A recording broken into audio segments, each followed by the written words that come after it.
Vamos a hablar del noveno don del Espíritu Santo, que es el don de profecía. Es muy importante. Alguien que me busque Romanos 12:6. Romanos 12:6 y me lo lea en voz alta. Jorito, si trajo otra Biblia, sí. A los niños que se gradúan le vamos a regalar un Nuevo Testamento que nos dan dentro del plan a cada niño. Así que vean qué bonito. Ahí le vamos a estar hablando. A Carla o alguno les puede explicar. ¿Quién tiene Romanos 12:6? Párese y léalo con voz de trompeta.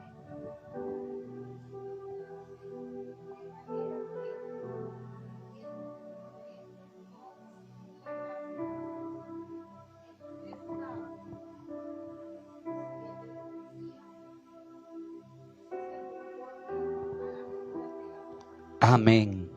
Romanos 12:6 nos habla que Dios a través del Espíritu Santo nos da dones. ¿Para qué? Para usarlos. O sea, Carla, qué lindo que tiene el don de predicación y todo, pero Carla no quiere predicar. No, se le da un don para usarlo. La iglesia necesita usarlo. ¿Qué es la profecía? Es declarar la verdad. ¿Ah? Es declarar la verdad, es declarar, proclamar la palabra de Dios con claridad, con autoridad y con una manera radical. O sea, la iglesia, le pongo un ejemplo, la iglesia tiene abiertas las puertas, los brazos para una persona que sea homosexual, que le guste a alguien de su mismo sexo. La iglesia no va a cerrar las puertas. La iglesia no le puede decir a la persona que se vaya porque tiene una creencia de igualdad diferente a la que habla la Biblia. Pero yo soy responsable de recibir a esa persona y hablarle con claridad lo que dice la palabra de Dios, que no permite la homosexualidad, que no está en el plan original y que todos los que practiquen esto no heredarán el reino de los cielos. Con esa claridad, de esa forma radical y con autoridad, debemos proclamar la palabra de Dios. Amén. Sin maltratar a la persona, sino todo lo contrario, con amor y de una manera especial. Porque no tenemos que impedirle a cualquier persona que esté en cualquier pecado a que venga a la iglesia. Porque en la iglesia puede recibir la salvación y la sanidad, pero debemos tener autoridad. Debemos saber qué puede servir. Usted no va a servir a una persona que le gusta a una persona de su mismo sexo a cantar, o que un día venga a predicar. ¿Por qué? Porque lo que decíamos en los dones era que era más importante lo que hago que lo que hablo. Yo puedo hablar muchas cosas, pero es conforme a lo que yo haga. Y entonces esa persona no tiene testimonio para que alguien lo escuche. Pero no significa que tiene que estar fuera de la iglesia. No significa que alguien tiene que tratarlo mal, ni todo lo contrario. Debemos recibirlo con los brazos abiertos. En 1 Corintios 14:3 nos habla de hablar con autoridad, pero dice que en la reprensión debemos edificar, debemos exhortar y debemos tener consolación para la persona. O sea, cuando yo le hablo a Jorge y le hablo fuerte y le hablo de algún pecado, yo lo estoy exhortando, yo lo puedo edificar con lo que yo voy a dar y yo tengo que darle consolación, tengo que darle esperanza. Porque muchos de nosotros lo que buscamos es la exhortación. Muchos de nosotros solo señalamos, solo vemos el pecado. Están drogas, ese no puede venir, ese es un drogadicto. Y nosotros no debemos solo exhortar a la persona, decirle en qué está mal, sino que yo tengo que edificarlo y yo tengo que darle consolación. La llamada de atención a una persona no se conviene solo señalarlo, sino estas tres cosas importantes que debemos tener cada uno de nosotros. ¿Cómo edificamos? ¿Cómo edificamos? Nosotros edificamos en construir buenos cimientos en la vida de una persona. Así edificamos. Puede venir un alcohólico, puede venir un drogadicto, puede venir un homosexual, puede venir cualquier persona, pero va a depender de mi exhortación y de mi edificación, que es crear buenos cimientos espirituales en esa persona, ¿verdad? Hay que hablar con la verdad. Podemos hacerlo con una persona, podemos hacerlo con una familia, con un matrimonio que está pasando algún momento difícil, podemos hacerlo en la iglesia, que la iglesia también necesita exhortación, en una nación, en un país entero que está necesitando la presencia de Dios. Hay que usar la palabra de Dios no con la idea de que la persona se caiga o esté peor, sino con la idea de levantar al hermano o a la hermana. Nosotros debemos edificar de una manera diferente. ¿Qué es exhortar? Exhortar es corregir. Cuando estamos en algo que es contrario al camino de Dios, no es juzgar, es diferente. Es diferente decirle, Juliana de tal es todavía. Es muy diferente a llegar a hablar con la hermana y a decirle, si tú estás con ese pecado, yo te quiero ayudar. Yo esto, yo el otro, le enseño versículos bíblicos y demás. O sea, no es juzgar. El corregir no es señalar, no es acusar, no es señalar o destruir a una persona, sino todo lo contrario. Es levantar a la persona para que regrese a los caminos de Dios. Amén. Gloria a Dios. Y para eso no hay nada mejor que edificar usando la palabra de Dios. No mis palabras, sino la palabra de Dios. Amén. ¿Y qué es consolación? Es aliviar el dolor o la aflicción de las almas tristes porque están desviados del camino del Señor. Y a veces uno dice, ay, estoy en una fiesta, soy alegre y todo, y se siente solo. O estoy rodeado de gente, pero se siente solo. Está en un fiestón y yo me siento triste. Y voy a los carnavales de Punta Arenas y estoy mal. ¿Por qué? Porque la persona tiene tristeza en su corazón. Y solo Dios, como dice el Salmo 119 en el verso 50, solo la palabra de Dios sirve para consolar a nuestros hermanos. Amén. Gloria a Dios. Entonces tenemos que aprender a edificar, a exhortar y a consolar. Dice la palabra de Dios que el enemigo está en el trono celestial únicamente señalándonos y viendo los pecados que cometemos delante de Dios. Está acusándonos. Está diciendo, es que Jorge, es que Jorge cayó en esto, es que Jorge cayó. Y en eso pasa el enemigo. Y entonces cuando yo estoy en la tierra y me dedico solo a señalar al hermano, yo estoy haciendo el trabajo que hace el enemigo allá en el cielo. Jesús murió en la cruz, aún por los que no creían en Él. Jesús nos dio la enseñanza de que Él vino a esta tierra a sacrificarse aún por los que están metidos en las drogas en un búnker.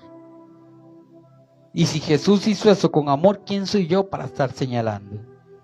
Yo debo exhortar, que es muy diferente a juzgar o a señalar. Amén. No debemos hacer el trabajo del enemigo, sino hacer el trabajo de Dios. Amén. El profeta, muchos lo consideramos que anuncia la palabra de Dios como algo futuro.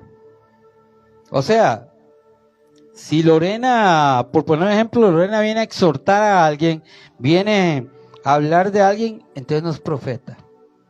Un profeta es el que dice, dentro de 3 meses vas a tener un carro, o vas a tener una casa, o vas a tener aquí, o vas a tener allá. Y solo creen que la profecía es algo que va a pasar y que va a bendecir a la persona. Pero profeta es todo aquel que predica la palabra de Dios. ¿Por qué? Porque da las buenas nuevas. Los profetas hablaban de las cosas que iban a suceder, porque tenían una comunicación directa con Dios y nos daban la profecía sobre lo que iba a pasar. Pero dice que cuando Dios vino a morir por nosotros y cuando Dios hizo todo lo que tenía que hacer, solo aquí está la palabra. Nosotros no tenemos cosas nuevas que tengamos que darle al pueblo, porque ya todo está dicho. Tenemos que interpretar la palabra de Dios. Y cuando Dios nos usa para una familia, para una persona, es porque así le agrada a Dios. Pero un hermano que esté predicando la palabra de Dios ahí en el Parque Central está haciendo el trabajo de un profeta, porque está llevando la palabra de Dios a quien lo necesita. Amén. Un profeta lleva la palabra verdadera de Dios de forma radical. No hay nada que negociar, no hay nada que decir, sino simplemente de forma radical predica la palabra de Dios. Ahora, aquí tenemos la palabra de Dios, pero debemos orar para que sea el Espíritu Santo el que nos revele realmente lo que quiere hacer la palabra de Dios. Por poner un ejemplo, les voy a decir, un ejemplo, dice en Samuel, o dice en el Salmo 51, mi padre y mi madre me concedieron con maldad, en pecado. Yo estoy mal. Eso era David hablando. Dice, yo nací con mi piel pecaminosa. El pecado está en mí. Y así lo habla David. Entonces unos interpretan que David es un bastardo, que David nació fuera del matrimonio, porque hablan que David dijo, mi padre y mi madre me concedieron en pecado. Y entonces dicen que David es nacido fuera del matrimonio y que era un bastardo y demás. Otros predicadores analizan ese texto, los teólogos y demás, y nos hablan de Adán y Eva, que ellos recibieron el pecado y por tanto todos los que nacemos con el pecado impreso en nuestra carne. Nacemos pecadores. Y que cuando David habló eso, estaba hablando del pecado en el cual él fue creciendo y él estaba, pero no hablaba de que su papá y su mamá lo obtuvieron fuera del matrimonio. Porque aquí David nos habla a los que interpretan, nos hablan de que David nació en adulterio, que David tenía otra mamá. Entonces, de un mismo texto, pongo ese ejemplo, hay 2 versiones. Y entonces, uno pelea por su versión y otro pelea por la versión, pero ¿cuál es la que el Espíritu Santo nos está dando?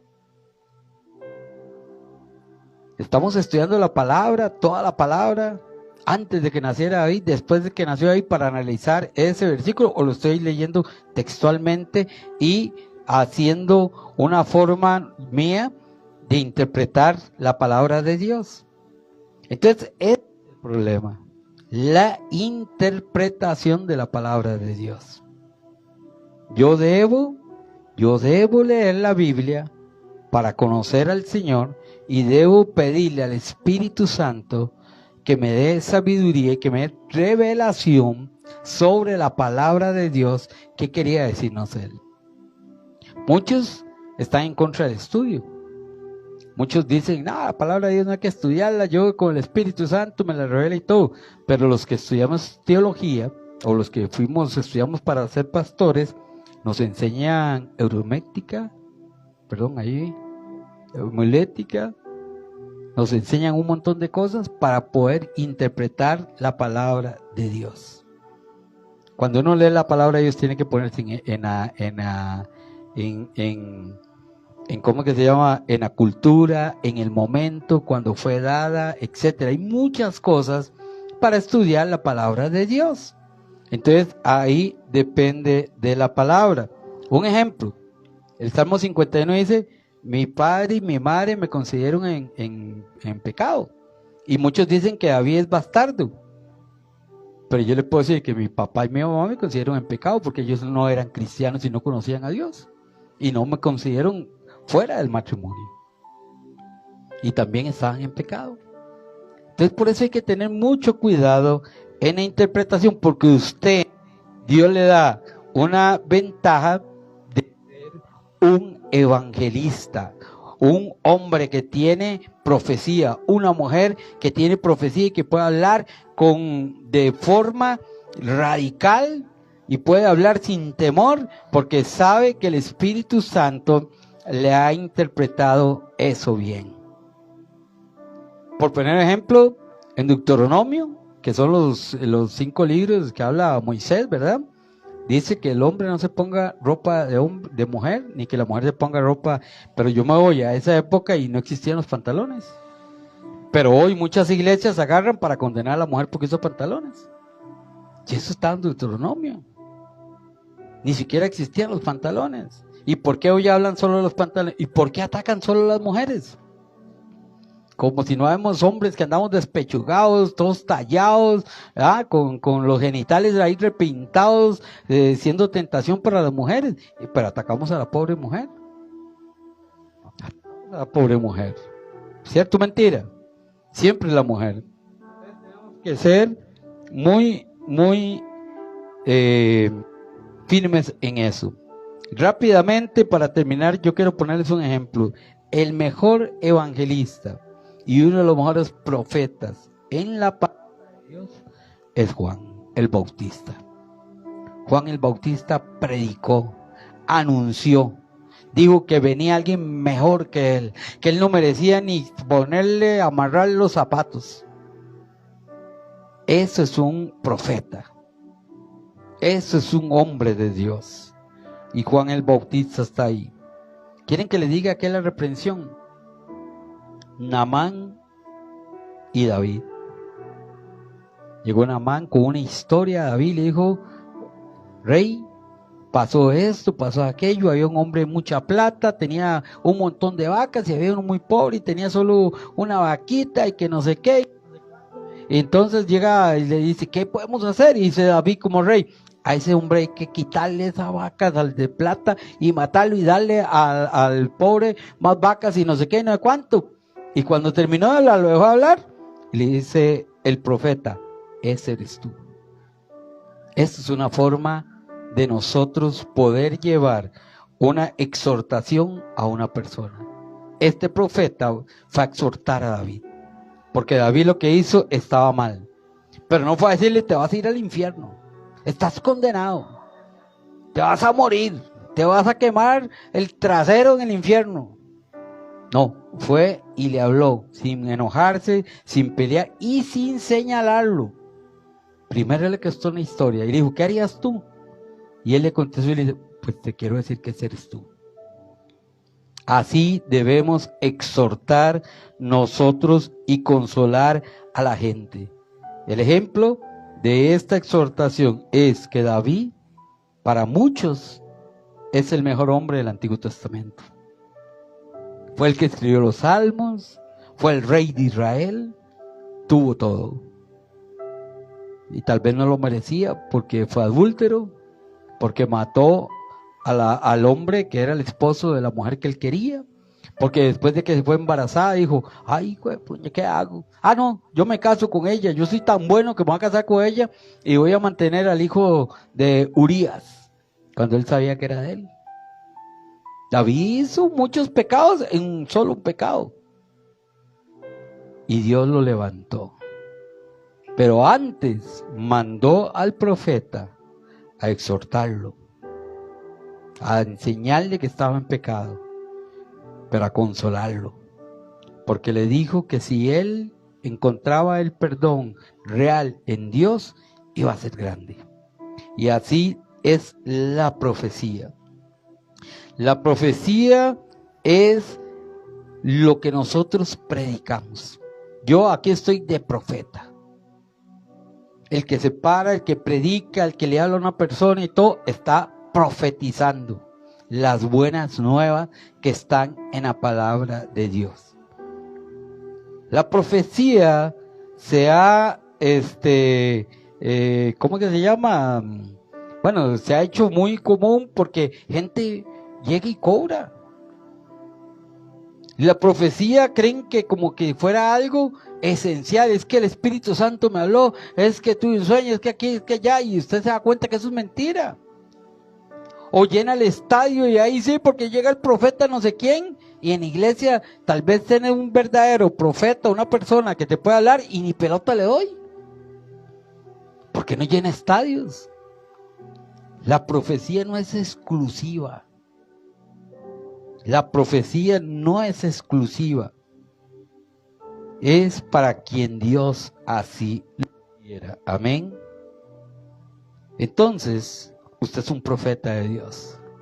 Cada vez que usted predica la palabra de Dios, es un profeta de Dios. Y cuando Dios quiera usarlo a través del Espíritu Santo, algo para darle algo futuro a una persona, es porque así lo quiere Dios. Es porque así lo quiere Dios. Entonces nosotros necesitamos profetas que estén en nosotros. Amén. Gloria a Dios. ¿Cómo estoy yo con el Espíritu Santo? ¿Ah? Y con los dones. Dice, lo primero, debo estar agradecido con Dios en Efesios 2:10.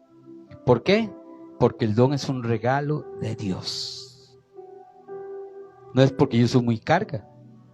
No, es un regalo de Dios para mí, para edificar a la iglesia. Entonces, lo primero que debo estar yo con el Espíritu Santo es estar agradecido con Dios. Lo segundo, no raje con los demás del don que usted tiene. Ah, es que yo hablo en lenguas. Yo llego hasta el domingo. El que quiera oír las lenguas, ahí me oye el domingo. Y rajo yo porque yo interpreto lenguas. Carlita habla, pero sin mí no es nada porque yo soy el que interpreto. Ay, los hermanos me echaron a perder el culto porque se desafinaron en alabanza. Son malísimos. Es que yo no estuve. Porque si yo estoy, eso sale perfecto. Ay, Lorena predicó y qué feo predicó Lorena. Pero hubiera predicado yo, qué lindo, man. Todo el mundo sale lleno del Espíritu Santo. No raje, no saque pecho con los dones que Dios le dio, porque Dios nos ha regalado. Eso dice 1 Corintios 4:7. No seamos orgullosos, porque el orgullo mata a la iglesia. Si Dios le da un don es porque en esta iglesia lo estamos ocupando para ser edificados los demás. Entonces no raje con los dones. Tercero, que es muy importante, no haga idolatría a las personas, a los líderes de la iglesia. Eso es muy importante. Si predica Lorena, nadie llega, porque sabe que Lorena va a predicar. Pero si predica Jorgito, la iglesia se llena. Eso es idolatría. Porque la palabra de Dios que trae Lorena es la misma que trae Jorge. Es la misma edificación. Que si canta Julano, no, hombre, yo no voy, ¿para qué? Si eso es bien aburrido. Ay, pero canta Jorgito y qué bonito el culto y qué movido que estuvo. No, no idolatre a nadie. A nadie lo puede idolatrar, a los líderes, al pastor, a nadie. ¿Por qué? Porque una iglesia dividida va para el fracaso. Amén. La iglesia de hoy en día está dividida. Todas. Y especialmente hablo yo del ministerio Veraca, pero todas las iglesias. Porque como decía Pablo, unos son de Apolo, otros son de Pablo, otros son de aquí, otros son... No, todos somos del cuerpo de Cristo. Y la iglesia de hoy está tremendamente dividida. Y eso lo dice Corintios 3:35, que no podamos dividirnos. Amén. Esos 4, porque hoy hay personas que siguen a líderes. Hay personas que llenan estadios y llenan fulano de tal. Y usted no sabe que la vida que lleva ese profeta. Aquí criticamos al que viene a predicar porque sabemos que está en unión libre, porque esto, porque el otro, y lo quemamos vivo. Pero vamos a llenar un estadio y no sabemos nada del que viene. Y al rato está igual o peor que el que predicó en la iglesia. Pero ahí está el Espíritu Santo. Y eso es lo que tenemos nosotros. No debemos seguir idolatrando a personas. No debemos seguir en eso. Debemos saber y entender que los que Dios usa, los usa porque una iglesia con envidia es destruida. Así lo habla Hechos 13:45. Dice que si hay una iglesia dividida, hay una iglesia donde hay egoísmo, hay una iglesia donde se señala, eso destruye el cuerpo de Cristo. Porque si yo me pongo a señalar a Vanessa con otros, estoy chismeando. Estoy dejando que el pecado entre a la iglesia. Amén. Gloria a Dios. ¿Qué es ser lleno del Espíritu Santo? Rápidamente, en Hechos 1:8 dice que cuando usted es lleno del Espíritu Santo, Él implanta en usted un poder extraordinario para que usted testifique. O sea, cuando nosotros leemos, por un lado somos cristianos y por otro no, eso significa que el poder del Espíritu Santo no está en nosotros. Porque el poder del Espíritu Santo es para poder hacer los dones y poder ser testimonio. Amén. 2. En Gálatas 5:16 dice que el que es lleno del Espíritu Santo tiene victoria sobre la carne. Si me gusta bailar, aunque los pies se me hagan para allá y para acá, yo la domino. Yo domino mi carne si el Espíritu de Dios está en mí. Si me gustan las mujeres, si yo tengo mi esposa, yo domino. Yo no ando tentándome, yendo a consolar o aconsejar a una mujer sola. Yo a alguien que me acompañe. ¿Por qué? Porque yo sé que yo soy débil. Entonces, dice Gálatas 5:16 que el que es lleno del Espíritu Santo tiene victoria sobre la carne. 3. Romanos 8:14 dice que el que tiene el Espíritu Santo tiene dirección. Por aquí me dirige el Espíritu de Dios.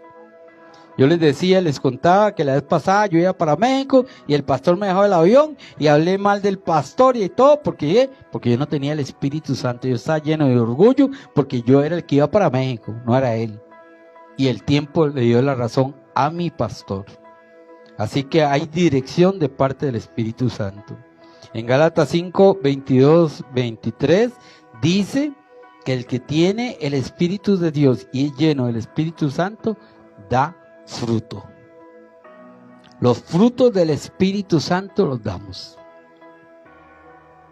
Aprendemos a dominar el carácter, aprendemos a dominar la lengua, aprendemos a dominar los problemas que tenemos en el lugar, etcétera, porque uno de los frutos del Espíritu Santo es amor, es paz, es de todo lo que contrario a lo que hago yo cuando se me mete el agua. Y el Espíritu Santo no deja que el agua entre en cada uno de nosotros. Entonces, nosotros debemos buscar los mejores dones.